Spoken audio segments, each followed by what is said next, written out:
Hey,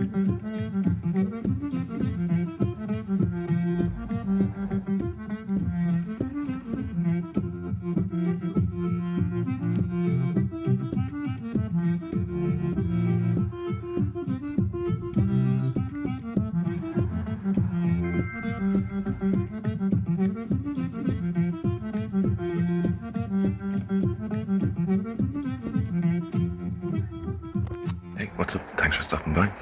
So today, there's a few jobs on the cards, not least harvesting some heirloom tomatoes, which surprisingly have ripened. I'm also sowing some seeds, saving some seeds, and we'll see what else along the way. Oh, I need to transplant some leeks as well. First up, over to the carrot container for container sown and grown carrots. Osteospermum. There's the container in question. Basically, I'll make little rows 4 to 6 inches apart, and I'll drop my seeds in. Pre-water it. It's dried up a little bit, mind you, since I watered it, but I'll drop my seeds in 2 or 3 every 4 inches or so, and then I'll thin them out. I'll throw a drop of water on here and then cover that with a light bit of compost, and that's that.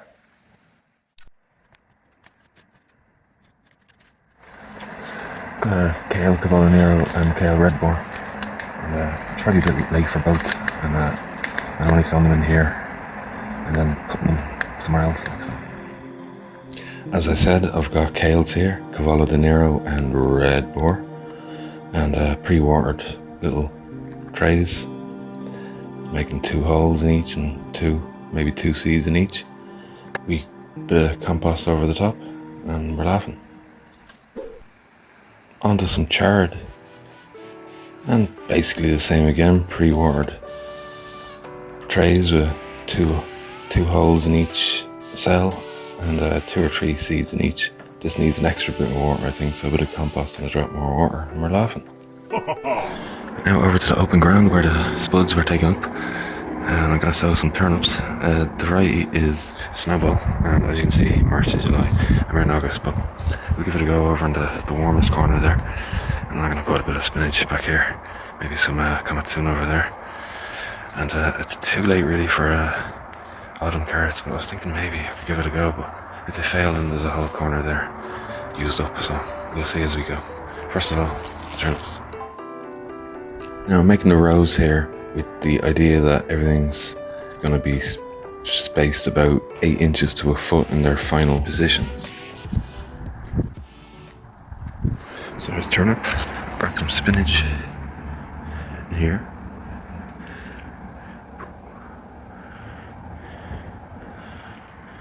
And Komatsuna over here. I was thinking maybe some beetroot over there.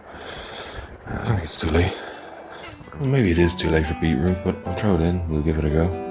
I'll throw a drop of water over everything, and then the same as with the little cells, I'll sieve some compost over this as well. Maybe throw another drop of water and give it a covering as well to keep the birds from digging up the seeds and to keep them a little bit warmer too. Now on to some leek transplanting. These have been suffering under a net. I've been hoping the allium leaf miners didn't find them. They've been stuck under a net and between lettuce and suffering altogether. But I've made some holes. I'm going to put them in the holes and then water them in, and that's that. Oh, and I'll cover them too. So it started raining, but it stopped again. But I think it may be starting to rain again. So no better time to run around like a headless chicken collecting seeds. Let's go. The Sweet Williams fading away a bit now, and they've got a little bit done. And these ones aren't really that ripe yet. You kind of have to be careful. You see this one down here? That one was ripe, and I think the wind and that did a job on it, so I might have a few grown there next year, along with that fennel and calendula that arrived. But thankfully I've already got some of those inside. But I believe there's another one hiding over here. Oh look. He might be alright there. I'll take them anyway. That's it for now. I don't know. I will see. We'll see. There'll be some inside, and that's the main thing. Over here in the former graveyard, there is purple sprouting broccoli.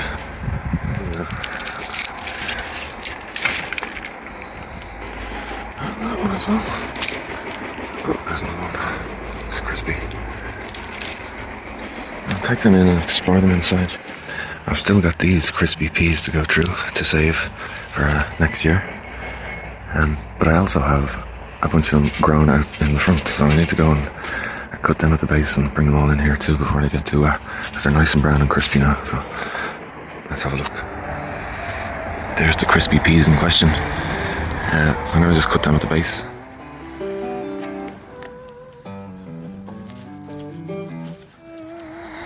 I was waiting for the Komatsuna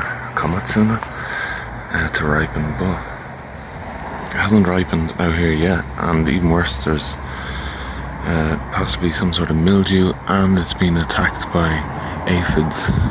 Where they're going, I saw them there a second ago, but I'm going to refold that out and try and ripen them up under cover or something. There's the aphids there, look.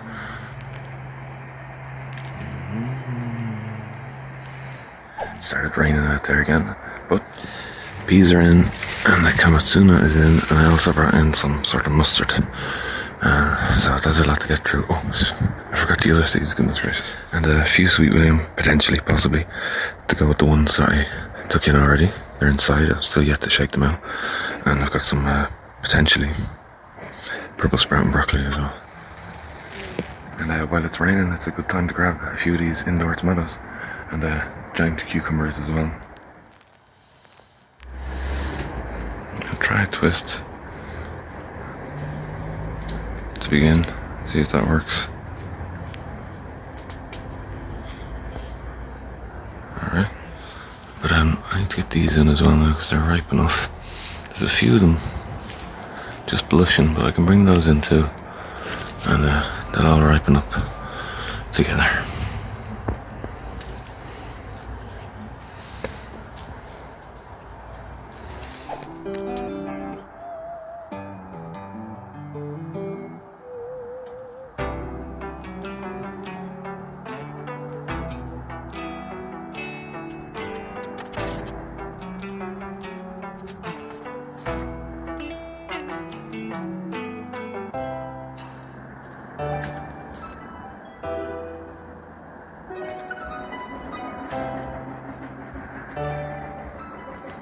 Target acquired.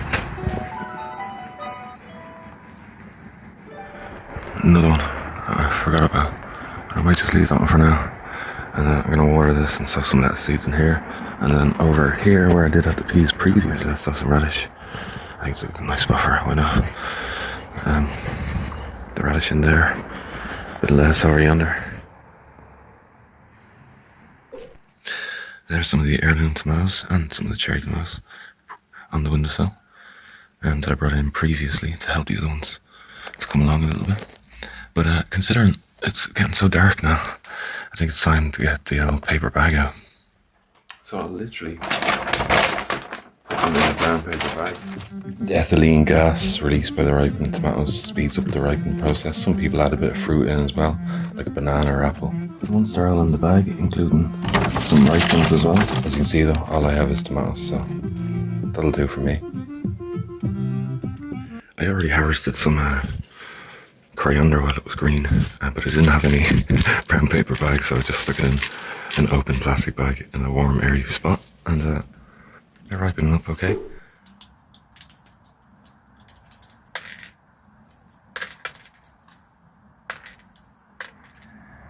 This might take a while. As for these, I'll bring them indoors and lay them out in a tray.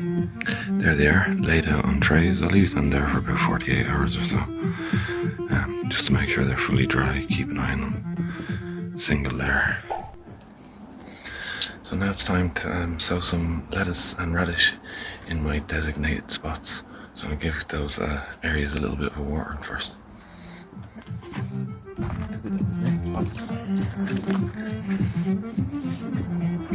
Now I'll often sow lettuce sprinkled thinly and then thin it to 8 to 10 inches, but in this case I'm sowing 1 or 2 seeds 8 to 10 inches in a zigzag, and the same with the radish, only about 4 to 5 inches. And then I'll sieve up a wee bit of compost over it and a wee drop of water too. And in the case of the radish, I'll put a cloth, a shade covering over them, and the lettuce is okay, that's shaded by some tomatoes. So I'll just sow in some more seeds. Just some backup spinach and purple sprout and broccoli.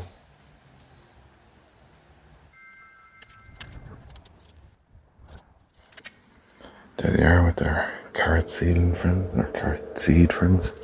Get a little cover for them. Meanwhile, I have the Komatsuna that I pulled up and a little bit of mustard hanging up here in the greenhouse for about 24 hours, allow the critters to escape, then I'll finish the ripening process indoors.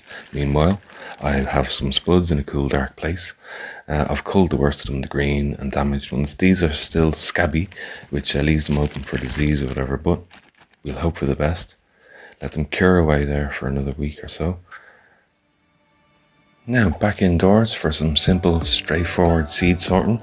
And I've got the Sweet William here. Sweet Willie, some people shake them into bags and all sorts, but I've only got a few of them, and thankfully they're dry and brittle, making it very easy and straightforward, nice and handy, into a labelled envelope, and I'll fold it up very gently and put it into another labelled envelope, and then into my plastic tub where I keep all my seeds, and I need to tidy that up actually. Now onto the purple sprout and broccoli. Some of these I think are a little malformed, probably suffered some rain damage too, so if we get any, that'd be grand. A few is better than none. That's alright. So that's all I have for today. If you like this video, hit the like button, and if you're not subscribed, please subscribe. I'd very much appreciate it. Until the next time, take care. Slán.